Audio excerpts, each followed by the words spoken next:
हमें kingdom of बिलैंड दिखाया जाता है जहां पर कोई उतरता है अपनी बग्गी से। वो थी प्रिंसेस और उसको अपने फादर की बातें याद आती हैं। सच में एम्पीरियल प्रिंसेस ने ग्रैंड ड्यूक के बच्चों को मारने की कोशिश की। अगर एलियट ने इस बात को धमकी बनाकर हम पे हमला कर दिया ना तो सारे एविडेंस वो एक्सपोज हो जाएंगे। हमारी एम्पीरियल फैमिली तो तबाह हो जाएगी।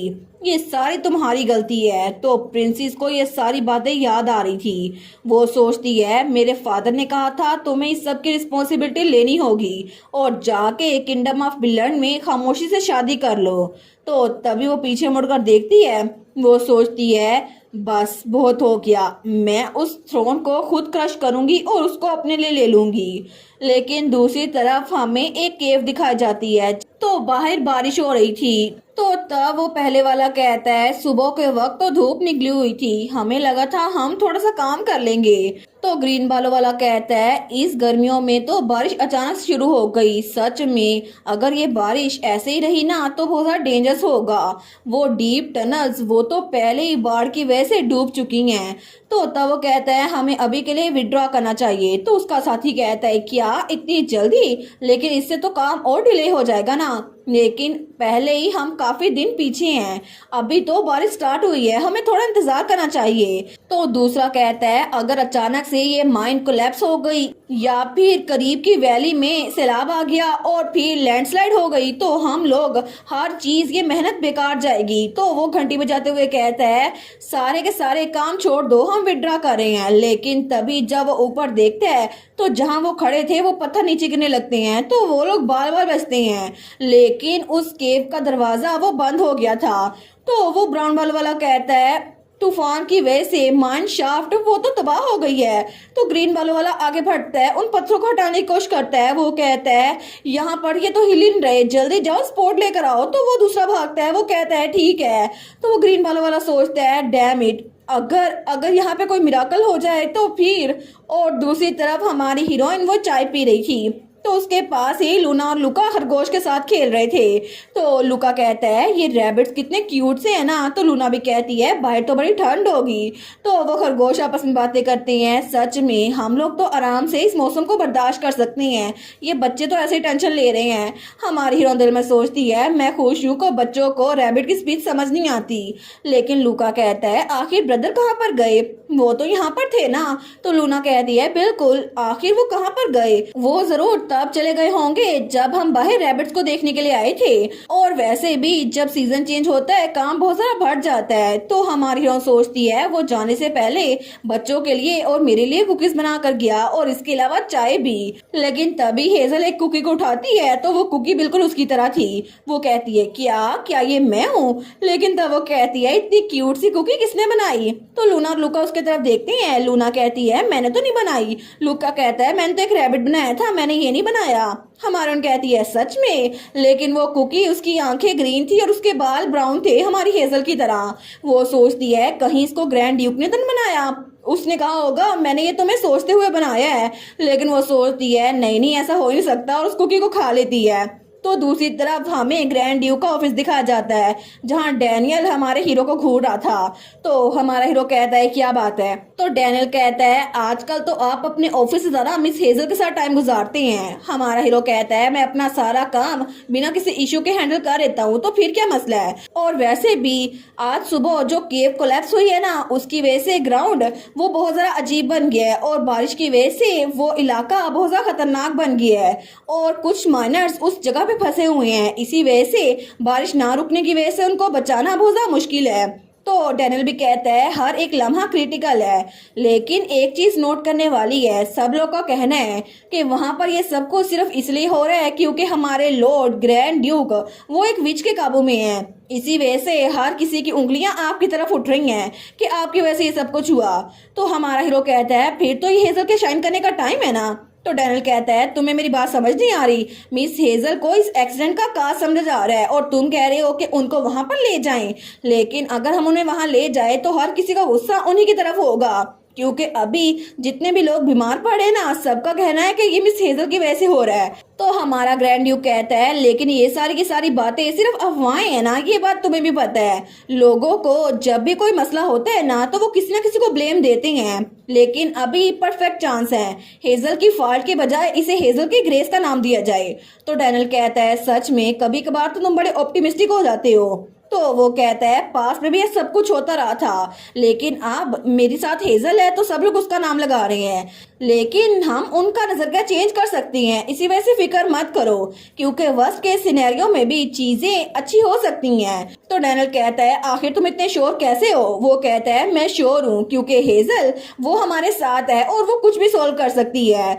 और तब थोड़ी देर बाद हमें वही माइंस का सीन दिखाया जाता है जहाँ पर वो लोग पत्थरों को तोड़ने की कोशिश कर रहे थे, लेकिन वो पत्थर टूट ही नहीं रहे थे। तो उनमें से एक कहता है मड की वजह से ये सारा इलाका बारिश में डूब चुका है और ये रॉक्स इनको तोड़ना बिल्कुल इम्पॉसिबल है। ग्राउंड भी सॉफ्ट है तो ग्राउंड हम खोद नहीं सकते, वरना सारा पानी उस केव के अंदर चला जाएगा। तो आखिर हम लोग पीछे बैठकर इंतजार कैसे कर सकते हैं? तो वो ग्रीन बालों वाला कहता है तुम्हारा कहने का मतलब है कि हमने सिर्फ एक लेटर भेजा है और हम लोग ऐसे ही लोग को अंदर छोड़कर आराम से हाथ पे हाथ डाल के बैठ जाएं? बिल्कुल नहीं। तो दूसरा कहता है मेरा ये मतलब नहीं था। तो वो पहले वाला कहता है आखिर वो लेटर हिज ग्रेस तक पहुंचा भी था या फिर नहीं? और उसी वक्त वहाँ पे हमारा हीरो डैनियल और बाकी कुछ लोग आते हैं। तो जब वो लोग वहाँ पर देखते हैं तो उनके साथ हमारी हेजल भी थी। वो कहती है प्रोग्रेस कहाँ तक पहुंची? तो उनमें से ब्राउन बालों वाला कहता है ओ माई गुडनेस हिज ग्रेस खुद यहाँ पर आए हैं, थैंक यू। तो ग्रीन बालों वाला कहता है हमने इन रॉक्स को हटाने की कोशिश की, लेकिन हमारी स्ट्रेंथ के साथ ये इम्पॉसिबल है। तो हमारी हेजल जब उनको देखती है तो अपनी बात कंटिन्यू नहीं करता। हमारे सोचती है ये मुझसे बात क्यों नहीं कर रहा, लेकिन तब दूसरा बताने लगता है अंदर जो जमीन थी वहां पर कुछ लोग फंसे हुए हैं और ये पत्थर ना हटाने की वजह से हम उनको बाहर नहीं निकाल सकते, और अब तो बारिश रुक भी नहीं रही। इसी वजह से हमें डर है कि अगर हमने कुछ और करने की कोशिश की तो उस केव के अंदर फ्लड आ जाएगा और वो लोग मर भी सकते हैं। तो हमारा हीरो कहता है तो सबसे पहले बारिश को रुकना होगा। तो ग्रीन बालों वाला कहता है आपका मतलब है कि बारिश को रुकना होगा, लेकिन कैसे? वो कहता है क्या काम बारिश की वजह से डिले नहीं हुआ? सबसे पहले सबसे बड़े मसले को हल करते हैं। वो कहता है लेकिन बारिश को कैसे रोक सकते हैं? ये हम नहीं कर सकते। तो हमारा हीरो कहता है लेकिन वो कर सकती है ना? तो तब वो लोग हमारी हेजल की तरफ देखती हैं तो हमारी हेजल बीच आसमान की तरफ अपना हाथ बुलंद करती है और चुटकी बजाती है। तो थोड़ी देर बाद उसके वेदर मैजिक की वजह से वहां पर धूप आ गई थी। तो सारे के सारे वहां देखते हैं, वो कहते हैं कि यार ये कैसे हो गया, ये तो इम्पॉसिबल था ना। लेकिन अपना मैजिक यूज करने की वजह से हमारी हीरोइन की एनर्जी कम हो गई थी। तो हमारा हीरो उसको पोशन देते हुए कहता है इसको पी लो। तो उस पोशन को पीते ही उसकी एमपी बढ़ गई थी। वो कहती है ये माना पोशन सच में बड़ा अमेजिंग है। तो वो लोग उसको बड़े हैरान होकर देख रहे थे। हमारी हीरोइन कहती है ठीक है। अब उसके बाद अगली चीज, तो वो वहां पर नदी के पास जाती है जहां पर कुछ बीवर्स थे। तो वो लोग कहते हैं क्या ये बीवर्स है, लेकिन हमें चुप करके देखना पड़ेगा। तो वो बीवर्स तो बड़े गुस्से में लग रहे थे। तो हमारा हीरो कहता है ये लोग क्या बात कर रहे हैं? तो हेजल कहती है ये हमें कह रहे हैं कि हम लोग यहाँ से निकल जाएं, आखिर वो हमारी हेल्प क्यों करेंगे? तो वो कहता है लेकिन क्या मतलब, ये हमारी हेल्प क्यों नहीं कर सकते? हमारी हेजल कहती है इनका कहने का मतलब है ये उन इंसानों की हेल्प क्यों करेंगे जिन्होंने इनके दोस्तों और इनकी फैमिली को हंट किया था। तो थोड़ी देर बाद वहां पर विलेज चीफ भी आ गया था। तो हमारा हीरो कहता है बीवर हंटिंग, क्या तुम लोग यहाँ बीवर हंटिंग भी करते हो? वो कहता है कुछ लोग ये साइड जॉब के तौर पर करते हैं।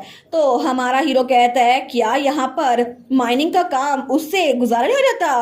वो कहता है अभी के अभी बीवर हंटिंग को बैन करो। तो चीफ कहता है जी। तो हमारी उन कहती है ऐसा कुछ भी नहीं होगा दोबारा, क्या तुम लोग हमें माफ कर दोगे? तो वो बीवर्स मान गए थे। हमारी उन कहती है ये बीवर्स हमारे लिए डैम बना देंगे जिसकी वजह से वो पानी माइन के अंदर नहीं जाएगा। अब बस एक ही चीज रह गई है, वो उस माइन के दरवाजे के सामने आती है और जमीन पर अपना पांव बजाती है। तो वो माइनर सोचते हैं आखिर से क्या लगता है जमीन से क्या निकलेगा, जैसे जमीन खुद ही खुल जाएगी तो तभी जमीन में से कोई चीज निकलती है। वो था एक छोटा सा मोल। तो वो हमारी हीरोइन उससे कहती है एक्चुअली मुझे तुमसे थोड़ी हेल्प चाहिए, क्या तुम मेरी हेल्प करोगे? तो वो मोल उसको देखता है और उसको इशारा करता है बस मुझ पर ट्रस्ट करो। और थोड़ी देर बाद वो जमीन खोद कर दूसरी तरफ जा रहा था और दूसरी तरफ वहां पर माइन के अंदर जो लोग फंसे हुए थे ना, वो लोग तो बहुत ज्यादा बुरी हालत में थे। वो कहते हैं आखिरी फूड जो मैंने खाई थी वो एक ब्रेड थी। पता नहीं हम लोग यहाँ पर कितने दिन तक फंसे रहेंगे, और मुझे तो अपनी फैमिली को देखना है। लेकिन तभी वो मॉल जमीन खोद के उसके पास आता है, तो तब वो आदमी कहता है एक मॉल, वो यहाँ पर क्या कर रहा है? तो तभी वहां पर वो जमीन हिलने लग जाती है। वो लोग कहते हैं क्या जमीन वो भी टूट रही है? दूसरा कहता है मैं मरना नहीं चाहता। तो पहले वाला कहता है घबराओ मत, मुझे लगता है कि हम लोग थोड़ा आगे जाकर ऑक्सीजन ले सकते हैं। लेकिन तभी वो मोल वहां पर बहुत ज्यादा जमीन खोद रहा था और अपने साथियों को भी ले आया था, और तभी उस आदमी को कुछ इशारा करता है तो वहां पर बहुत बड़ा होल बन गया था। तो तब वो लोग कहते हैं एक होल इतनी जल्दी बन गया, लेकिन ये तो सेफ पाथ है। तो हमारा ड्यूक कहता है ये सारा काम मोल्स पे छोड़ दो, अभी वो लोग जो बाहर निकल रहे हैं उनके लिए कुछ तैयार करवाओ जिसकी वजह से उनको खाने को कुछ मिले। तो हमारे उन कहती है कि आपके पास कुछ बाउल्स है? तो वहां पर उनमें से एक माइनर की बीवी भी थी, वो कहती है जी जी। तो हमारे कहती है फिर तो अच्छी बात है। तो वो औरत कहती है क्या तुम बाउल्स को ऑर्गेनाइज कर सकती हो बेटी? तो वो कहती है जी जी। लेकिन तब वहां पर किसी आवाज आई थी ये बाहर है, ये सच में बाहर है, मैं जिंदा बच गया। लेकिन जैसे वो बाहर आया था वो कहता है ये कोई ख्वाब नहीं है ना। तो दूसरा कहता है हे इधर मुझे पकड़ो, क्या तुम खड़े हो सकते हो? तो जब उस माइनर की वाइफ वो उसको देखती है वो कहती है हनी, तो वो जल्दी से आकर उसको गले लगा लेती है। वो कहती है सच में ये तुम ही हो है ना? तो तभी वो बच्ची भी आई थी, वो कहती है डैड। तो वो आदमी वो भी रोने लग जाता है, वो कहता है थैंक यू सो मच, हम लोग जिंदा बच गए। लेकिन वो लोग तो बहुत ज्यादा खुश थे क्योंकि हेजल की वजह से वो लोग बच चुके थे। और थोड़ी देर बाद वो लोग हेजल के सामने आए थे और उसको थैंक यू बोल रहे थे। वो कहते हैं थैंक यू सो मच। अचानक से वो मॉल जमीन के नीचे से आ गया, हमें लगा शायद हमारी गॉड हेल्प कर रहा है, लेकिन ये आपकी वजह से हुआ। Thank you so much miss hazel. और फिर वो कहता है आपने जो सूप बनाया था उसकी वजह से सबका पेट भी भर गया, आखिर हम आपका फेवर कैसे रिपे कर सकते हैं? तो हमारा हीरो आ गया तो वो कहता है पहले तुम लोग को माफी मांगनी चाहिए, फेवर बाद में रिपे कर देना।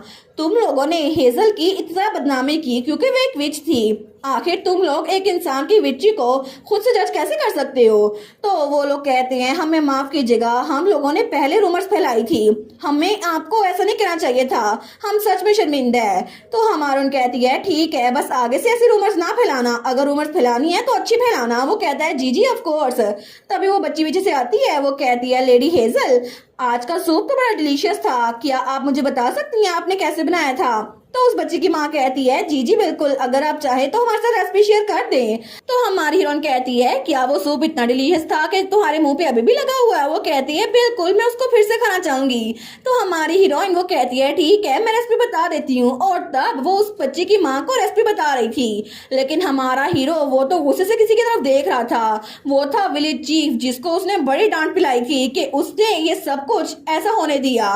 तो थोड़ी देर बाद वो हमारी हीरोइन के पास आता है, वो कहता है हेजल तुमने ज्यादा मेहनत तो नहीं की ना, तुम बिल्कुल ठीक तो हो ना?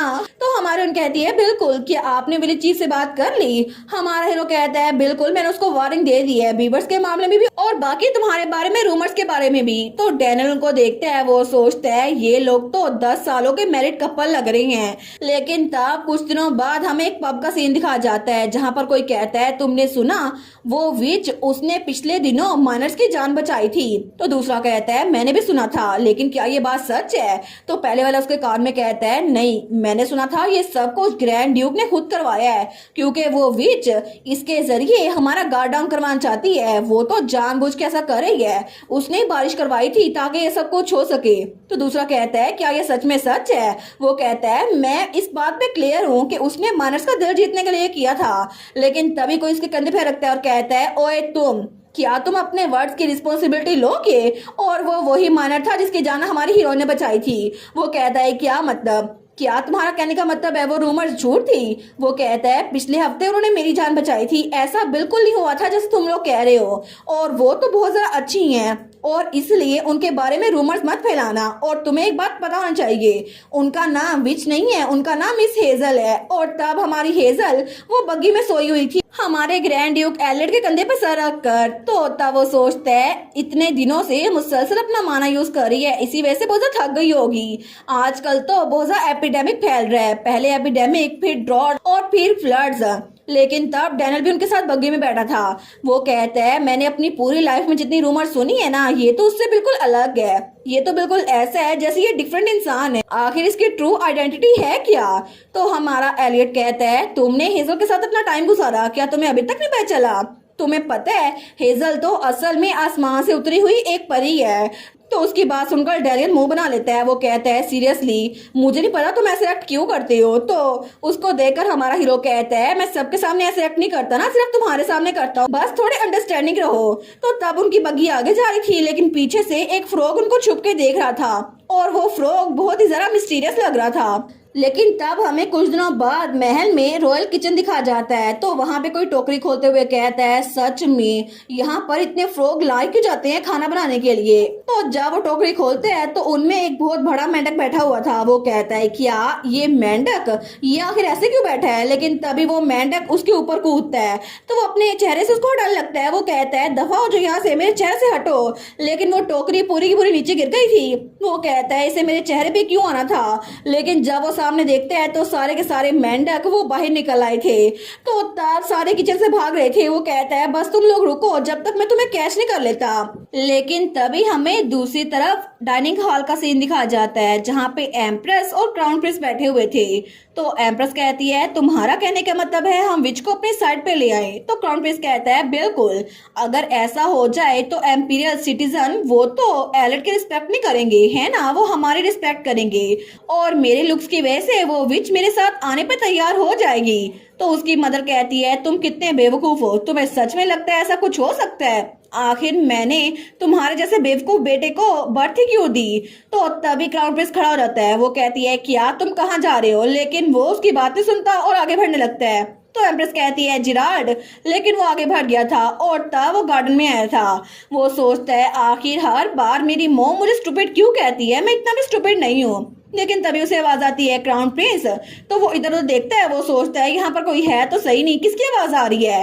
तो तब सामने एक फ्रॉग बैठा हुआ था। वो फ्रॉग उसको देखता है। वो कहता है यहाँ पर देखो क्राउन प्रिंस। तो क्राउन प्रिंस उसको देखता है तो तब वो बिल्कुल उसके सामने आ गया था। तो वो फ्रॉग कहता है ऐसा लगता है कि तुम्हारी इंसल्ट हुई है, क्या तुम्हें एम्प्रेस ने डांटा है। वो कहता है आखिर तुम्हारी हिम्मत कैसे हुई कि मुझे ये कहो, तुम एक फ्रॉग होकर मुझे नीचे दिखा रहे हो।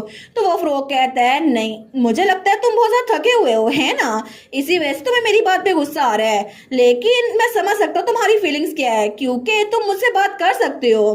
तो क्राउन प्रिंस कहता है अच्छा लेकिन तुम्हें भेजा किसने है और आखिर तुम यहाँ पर क्या कर रहे हो। वो कहता है मैं तो बस यहाँ से गुजर रहा था, मैं तो बस तुमसे इसलिए पूछ रहा था क्योंकि मुझे तुम्हारी फिक्र है। लेकिन क्या तुम मेरा एक काम कर सकते हो, क्या तुम मेरी पीठ खुजला सकते हो, ये बड़ा फ्रस्ट्रेटिंग है क्योंकि मेरे हाथ वहां तक नहीं पहुंच सकते।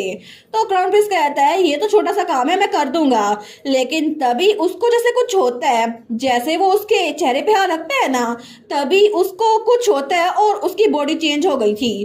तो तब क्राउन प्रिंस हंसने लग जाता है। वो कहता है फाइनली मुझे एक बॉडी मिल गई, अब ये फ्रॉग मुझे इस फ्रॉग की लाइफ नहीं गुजारनी पड़ेगी। और क्राउन प्रिंस की सोल उस फ्रॉग के अंदर चली गई थी और उस फ्रॉग की सोल क्राउन प्रिंस के अंदर चली गई थी। तो तब वो कहता है इस स्टूपिड क्राउन प्रिंस की वजह से फाइनली मैं यहाँ पर आ गया, अब तुम जितना चाहो रोते रहो कि तुम्हारी इंसल्ट हो रही है क्योंकि तुम इसी काबिल हो, तुम तो बिल्कुल बेवकूफ थे। तो क्राउन प्रिंस जो फ्रॉग की बॉडी के अंदर था वो उसको रोकता रह जाता है। लेकिन क्राउन प्रिंस की बॉडी में वो फ्रॉग वो तो आगे निकल गया था और पीछे से क्राउन प्रिंस वो तो वही रह गया था, उसकी कोई बात नहीं सुनता।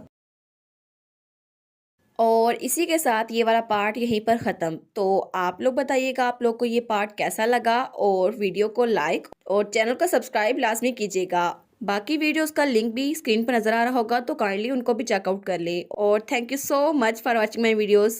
Stay safe, bye bye.